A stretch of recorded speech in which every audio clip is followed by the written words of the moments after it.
জ্বালানি সংকটের কবলে বাংলাদেশ বিশ্ব পরিস্থিতির কারণে বাস্তবে কি অবস্থা এটা দেখার জন্য গাড়ির মালিক, চালক, মোটরসাইকেলের যারা চালক মালিক, পাম্পে যারা এই সেবা দিয়ে থাকেন জ্বালানি পাম্পগুলোতে, সেই জায়গাগুলো মূলত দেখার চেষ্টা করেছি, বোঝার চেষ্টা করেছি। কোনো কোনো গাড়ি গতকাল রাত্রে 9টা থেকে অপেক্ষমান। আমি যখন যাই তখন বাজতেছে 12:30, দুপুর 12:30। চিন্তা করুন, প্রায় 15 ঘন্টা সময় ধরে তারা অপেক্ষায় প্রহর গুনছেন কখন তাদের একটু জ্বালানি তারা সংগ্রহ করতে পারবেন। আমার ধারণা এখানে কোনো মালিক নেই। আমি যাদের সাথে দেখা করেছি তারা সবাই হয়তো চালক হবে, কারণ কোনো মালিক এত দীর্ঘ সময় যার একটা গাড়ি আছে তিনি ওই বসে বসে 15 ঘন্টা অপেক্ষা করবেন, এই ধৈর্য তার আছে বলে আমি মনে করি। একটু সময় রোদের মধ্যে চালক ভাইদের সাথে কাটিয়েছি, বা মালিক থাকলে তাদের সাথে কাটিয়েছি। প্রত্যেকটা মানুষ হাঁপাচ্ছিল, ঘাম ঝরছে, অপেক্ষায় আছে কখন এক ফোঁটা তেল পাবে। মালিকরা চালকের এই কষ্ট বুঝবে কিভাবে? তিনি বরঞ্চ ঘরে বসে হয়তো বারবার ফোন দিচ্ছেন, এই তুমি কখন আসতেছো, ছেলেমেয়েরা স্কুলে যাবে অথবা স্কুল থেকে নিয়ে আসতে হবে, অমুক অফিসে যাবে, আমি বাজারে যাব, তুমি কখন আসবে, তেল পেয়েছ? তিনি বারবার তাকে তাগদা দিচ্ছেন। সে করবেটা কি? তেল তো তার হাতে না। তেল যেখান থেকে পাবে ওখানে সে পৌঁছতে পারছে না। বহুদূর 2-2.5 কিলোমিটার পর্যন্ত দূরে দাঁড়িয়ে আছে।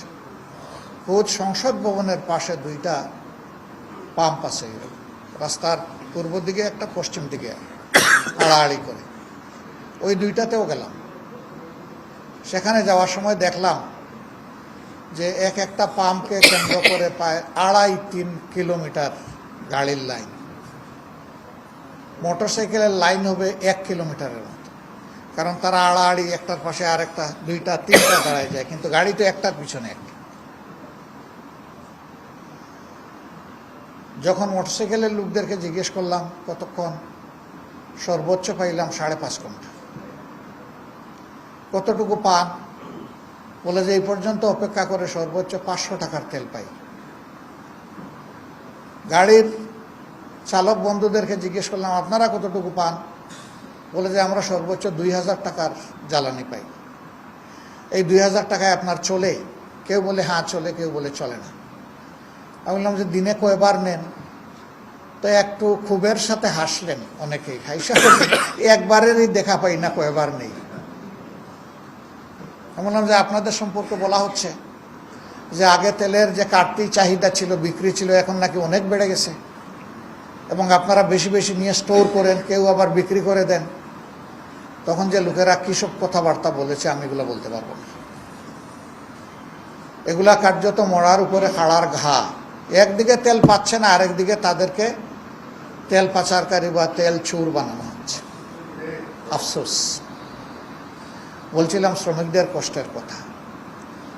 যারা বাইক বা রাইডার তাদেরকে জিজ্ঞেস করলাম সারাদিনে কত রুজি করতেন আগে?